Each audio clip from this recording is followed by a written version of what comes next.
You guys alive, excited, full of energy? Always. No? A little bit? All right, all right. So who's got a win? Who's got a win for the week? Something awesome that happened to you guys recently as we wait for everyone to jump on. No? Any listings? How about appointments? Who booked an appointment this past week? Anybody? Yep. Okay, Allison's got an appointment. Who else got an appointment? Lorraine, you got an appointment. Excellent. All right, guys. So you know that today is the last day of March. And it's also the last day of the first quarter. So we're focusing on finishing strong this first quarter. And today I sent out the official scorecard for the March Madness Listing Challenge. So please make sure you fill out this scorecard because this is the card that I'm going to use as the numbers for your team. So I know you've been sending in your numbers each week, every Friday. This past week, I didn't put in the numbers because I'm gonna make it a surprise. So today, you're getting an email. It came out this morning. Fill that out. Send that. If you didn't get an email and you didn't get this official scorecard, let me know.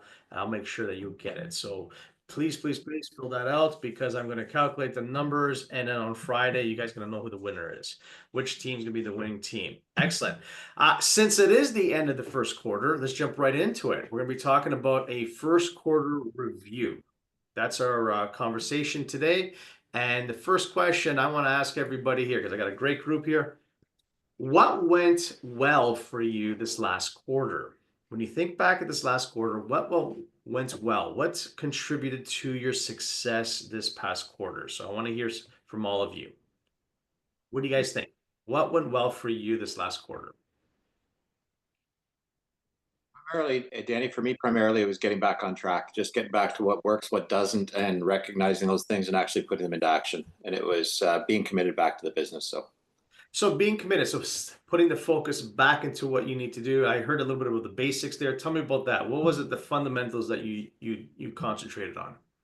To be honest with you, ironically enough, mine was mostly admin stuff because I didn't have my database coordinated and organized. I mean, I originally had about 2,200 people in my database, and I lowered it down to 460.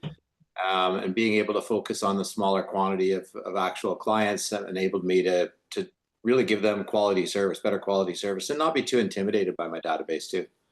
Yeah, okay. So taking out, doesn't have to be super huge. We're looking for quality, not quantity, right? Love it. Who else? Who else feels that? Go ahead, Allison. Outsourcing, Alex? offloading some, administrative tasks to an assistant to free up some time for sphere love and appointments. I love it, love it, love it. So offsetting some of the work, some of the tasks that need to be done. Because you know what? If you want to be successful in our business, we need to leverage both people and leverage technology, right? So making sure that we're leveraging people around us. I love that. That's brilliant. What else? Who else has got something? Contribute to your success this past quarter. Um, we spent too much time doing it, but we systemized absolutely everything. So we wrote down every single solitary step for every single solitary process, and we're pretty much just done it now. And now we've been able to offload all of it, and it's running like clockwork now. It's really easy. Brilliant. So having the SOPs all in place for every aspect of the business, lead gen, lead follow-up, and then obviously the operations. Love it. Excellent. Anyone else? What has contributed the most in your business this last quarter? You know what I didn't hear? Picking up the phone, making the calls. I didn't hear that. Anyone get any success from calling someone they did not know and end up getting an appointment out of it? Did that happen this last quarter for you? You Yeah. called somebody you did not know, and all of a sudden you booked an appointment with them, and there's an opportunity that rise because of that. Yeah? A couple of you? One, two? Huh? Should be Yeah. everybody should have called and set that appointment these last 3 months. Okay. Love it. All right. So then how about this? What challenges did you face this previous quarter? And more importantly, how did you overcome it? So when you think back, what challenges did you face? Were you in your own way at all? I'll go. I was in my way a lot with like you just said, picking up the phone and just calling people and reaching out. I didn't think that of myself. I thought that I was a very confident person and things were very easy. But there was one session that we had with you, Danny, and you we saw another side of you, that dragon came out, and it was like, you know what, this is crazy, man. You're right. Just pick up the phone and what did we get, five appointments in one day, just picking up the phone, literally just calling people. Yeah, we call that carefrontation. We Yes. care, and we're being carefrontation. We're confronting you a little bit here because we all know what we need to do, Yeah. right? We all do. We all know what we need to do, but there's times where we're just creatively avoiding what we need to be doing, right? We're justifying certain actions, certain tasks as being more of a priority than those conversations. But at the end of the day, folks, having conversations will lead you to what? What does conversations lead you to? Appointments. Leads. Appointments. Appointments. Because that's what we're looking for. We're looking for appointments. Now, we're looking for a qualified appointments given, but having conversations is the only way to lead you to appointments. You could spend, I don't care, 100 grand on social media ads. You could spend 100 grand on billboard, on paper, print media. It doesn't matter where you spend your dollars on, but guess what? You're going to have a conversation. The purpose of spending that kind of money or any kind of money on any sort of advertisement is so that you have these opportunities to talk to people. That's what it is. You're going to need to have conversations. And there are many different ways to have a conversation. Would you guys agree? It's not just picking up the phone and talking to people. What other ways could you use? What other modalities do we have at our disposal to communicate with people, to have these conversations besides picking up the phone? What do you think they are? Text messages. That's right. You can text message as long as it goes back and forth, right? Emails, as Christina's putting in there, as long as it's going back and forth. What else? Video calls. So video is going to be sent to them in some sort of manner, either a text or an email. Yes. And then social media, Mark, great job. So putting in social media, going back and forth with that conversation. And of course, face to face. So those are the 5 modalities that we would use: phone, text, email, social media, and face to face. You're having conversations. And that's what I need you to do, right? We're just every single day, if it's a work day, we need to be having these conversations to find that person that needs your help, now. That's the idea. All right. Where else do we have a challenge? Where else did we have a challenge? I had a challenge with follow-up. Follow up. Tell us more. What was it about follow up that challenged you? Was it because you didn't have enough time to follow up? Was it not a priority of yours? Or was it more like you didn't know what to say? I couldn't find the time and I didn't know what to say, but it was mostly because I have a full-time job. So I took a month off from work, started coming to the office, and I just started picking on the leader's brain. And I have implemented a follow-up system now, so it's a lot easier for me to go through Okay, makes sense, everybody. Jay. I appreciate you sharing that. So when it comes to lead follow-up, my recommendation would be do it 3 times a day. Do it at some point in the morning, do it at some point in the afternoon, and then do it at some point in the evening, right? Now, sorry, Go ahead. how would that look like without sounding too repetitive? Well, let's be honest. Lead follow-up is having a conversation with someone that you had one previously that mentioned to you they're thinking of doing something, correct? Right. Like, that's what lead follow-up. Like, I've spoken to you at some point, you put up your hand, you're thinking of buying, you're thinking of selling, whatever it may be, and now I'm just following up with that conversation. And the conversation is going to be really easy. It's like, hey, Jay, it's Danny with blah, blah, blah real estate. You mentioned to me you're thinking of making a move. And I was just curious, is that still the plan? Or have things changed? And if that's still the plan, right? When this week could we meet so we can talk about that plan? Or if it's Hmm. not the plan, then how has things changed? What has come up? See, never be afraid to over follow up because things change in the consumer's eyes. Situation changes. So, what you may have said to me a month ago may have changed. You may have said to me a month ago that you're not doing anything until August. And then here I am calling you, and all of a sudden, things changed. We got to do something in April, right? So, never be afraid to be of service to people because that's all you're doing. It's not about me, it's about the consumer. What do they need? What are they looking for? What has changed? And if you're not on top of them, then guess what's going to happen, Jay? Someone like Mark is going to call them up and get that listing. That's what's going to happen. And how are you going to feel about it? I will be upset at myself. Right. Because you did. So put it in your schedule. That's all it is. Put it in your schedule. Sometime in the morning, sometime in the afternoon, and sometime in the evening. Brilliant. Great job. Thanks, Jay. Awesome. What else? What else do we have? What are the challenges do we have? I share something that might help Jay, and it helped me a lot get over calling people because I mean I've been doing it for 25 years, but just realizing if every time you pick up the phone you just think, what do I have to give this person and how can I help? And those are the two things you got to find out from that person. So always go to the table. You're there to give them information. I have information that I can share with them, which is going to improve their knowledge about real estate, one, and then ask the question, what can I do to help? And if you really genuinely mean those things, the conversation will flow effortlessly. And it's just those two key points. Love it. Brilliant. Right? Having clarity of why you're making the call. And it really is to help people. Love this. Does anyone have any other challenges?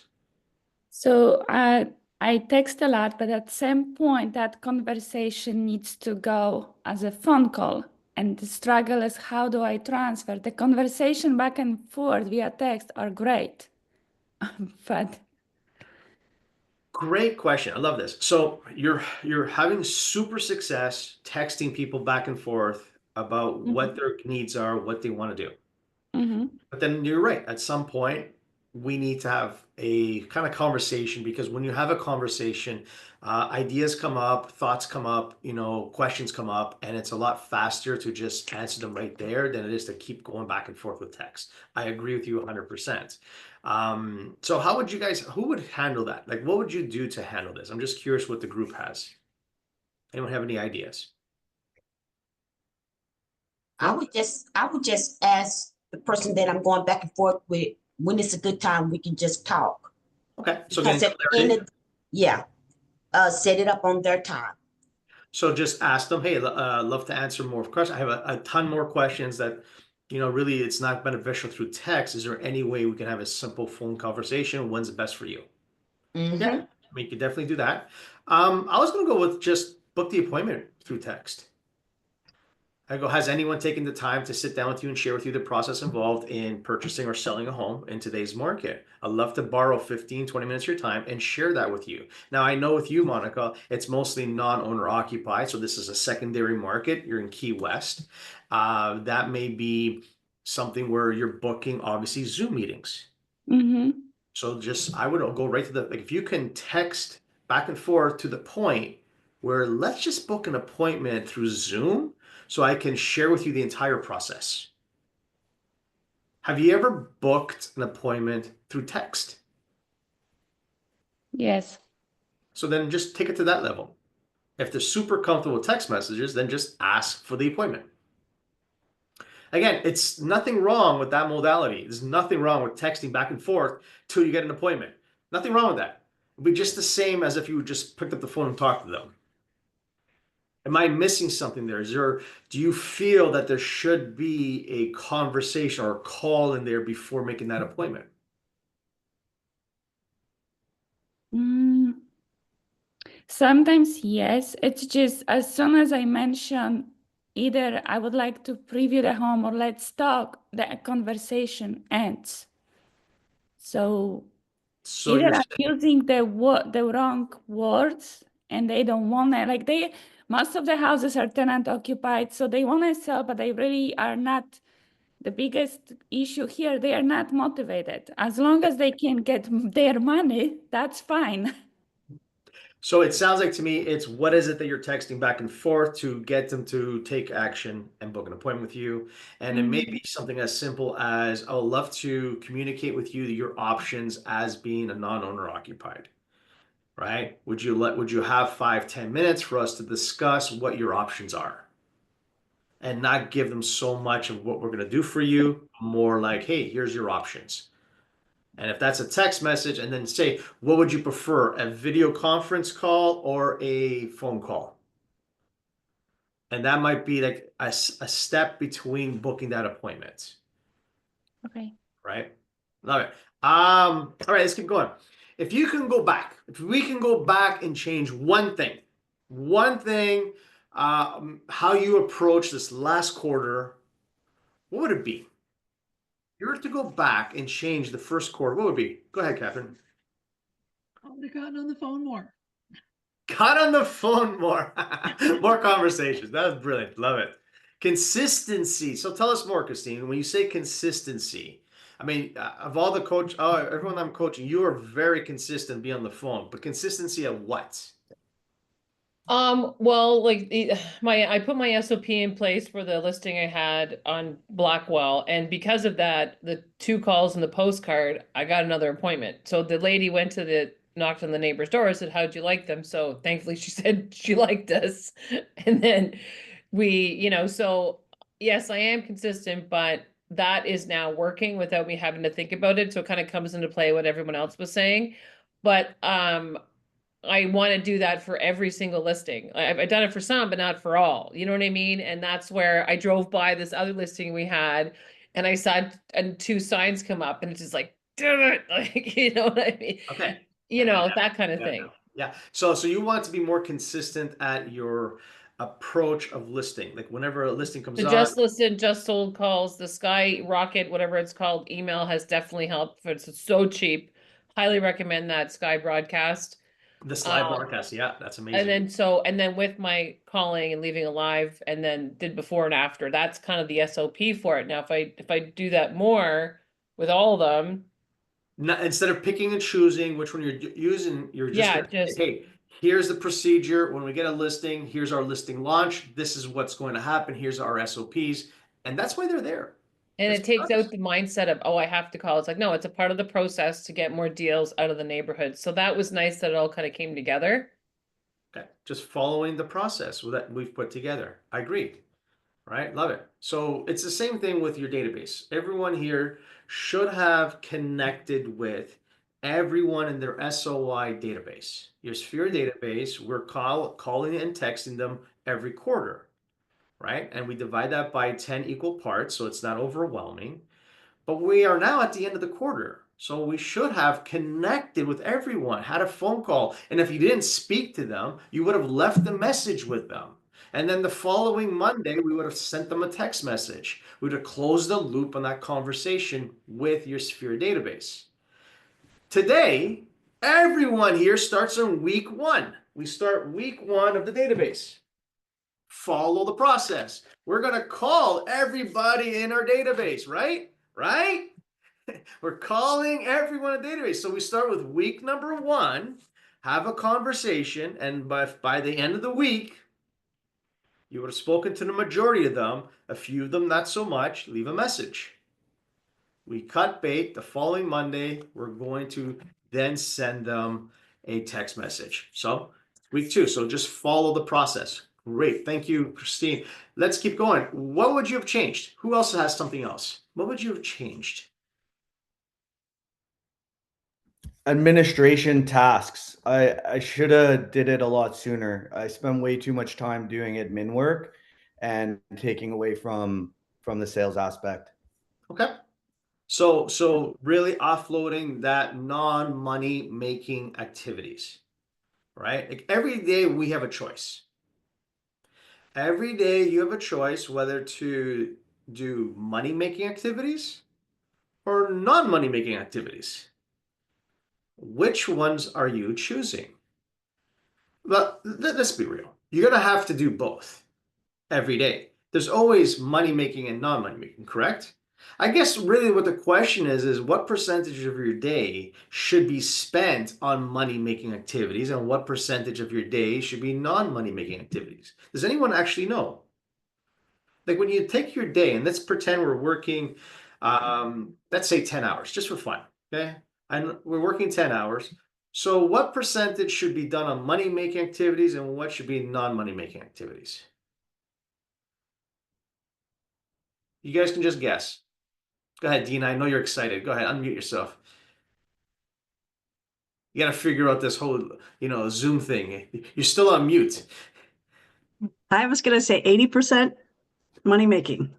Okay, beautiful. So both you and Mark and Lorraine are on the same page. 80% money making, 20% non-money making, right? Yeah. Anyone else has a different number? No? You guys are all agreement? 80% should be money making? Wow, you guys are really top producers. The answer is actually 70%. 70% should be money making, 30% non-money making activities, right? But if you guys get yourself to 8 hours of lead gen and appointments and lead follow-up, because those are the 3 money making activities, lead gen, appointments, and lead follow-up, and you're doing 8 hours of that and then 2 hours of non-money making activity, that'll be brilliant, right? So take a look for yourself. Do yourself a little audit. How much time do you spend? Right. Next question. Which of your activities, so you got your cold call, your open houses, your social media, whatever your lead sources are, whatever they are, those activities produce the highest ROI last quarter for you? When you think of your time spent, money generated from your lead sources, which one brought in the most for you? Okay, past clients, fear, social. Okay, social media, beautiful. I'm wondering if social for you, Mark, was that people that knew you already and they just happened to see you on social and called you up, or would you say strangers? No, so social, what's happening is it's going to people that we know or somebody that know us through them, and then it's going, holy crap, like you guys really know what you're talking about, and like the phone's So that's like actually your sphere. Oh, it is the sphere, yeah. Yeah, it's your sphere. It's your SOY, and it's just they're just noticing you more on social. Love it. Monica putting on owner occupied. I agree for you. Absolutely. Who else? Who else has something different? So I hear SOI a lot, and I hear non-owner occupied. Does anyone have something like bizarre, like completely weird, like VA loans or something, or I don't know. Let's go with networking. Networking like a BNI group. Anybody? No? How about expireds? Fizzbles? Open houses? Circle prospecting? Really? It's SOI or non-owner occupied? That's all we got? Oh, yes. My circle prospecting and doing the door knocking. So door knocking around circle, like around a listed or sale, correct? It's not like door knocking at Geo Farm, because that's another one. Geo Farm would have been one. Well, then Geo Farm, yeah, is a specific neighborhood I was targeting. Speaking of, okay, excellent. Geo Farm. Brilliant. All right. So then how can you leverage that insight that you got from Q1? Knowing what you are really good at, which lead source you're really good at, because that's what it is. How do you leverage that moving forward to this next quarter? Do more of it. Yeah, I agree. Doing more of it. What else would you do? Can you automate it? Can you automate it? Like, think about it. You got circle prospecting. You can absolutely use technology like slide broadcast that can be automated. And I'm not saying it ends what you're doing. It's not saying that it's going to stop what you're doing, but it's just a way of automating it. Could you create, for example, going to Google Maps, uploading people's mailing addresses, then being purposeful of recording a video for a listing that just came up and then tagging the people in that area that are in your database. See, when you upload their addresses to Google Maps, you get to see clusters where people live. I got 10 or 12 that live up here, 15 live down here, 30 live in this area. And then I just shoot a video about a brand new listing that came in their area and then tag all 30 people. That's going over and beyond, let's say, working your database. Would you guys agree with that? If you have a large database, you can actually create a custom audience in Facebook, create a simple ad, and just have your Facebook, just that group of people, just those folks from your sphere see your ad. Again, you know that you're getting a lot of business from your sphere, adding in some other elements or levels to your lead gen. All right. Anyone else have any questions, concerns, hallucinations, anything else that they need help with? No, we all good? All right. It's Monday, baby. It's Monday. So please unmute yourselves. Please unmute yourselves. Just a reminder, the official scorecard has come out. So please fill it out for the March Madness listing challenge. Unmute yourselves. I'm going to yell out what day is today, and you're going to yell back at me. It's a money-making day. You ready? What day is today? A money Money making making day. day. That's right. It's a money-making day. So who do you have in your database that you know you need to talk to? You've been avoiding them, but you should connect with them because they are your next listing appointment. I'll talk to you real soon. Thanks so much, guys.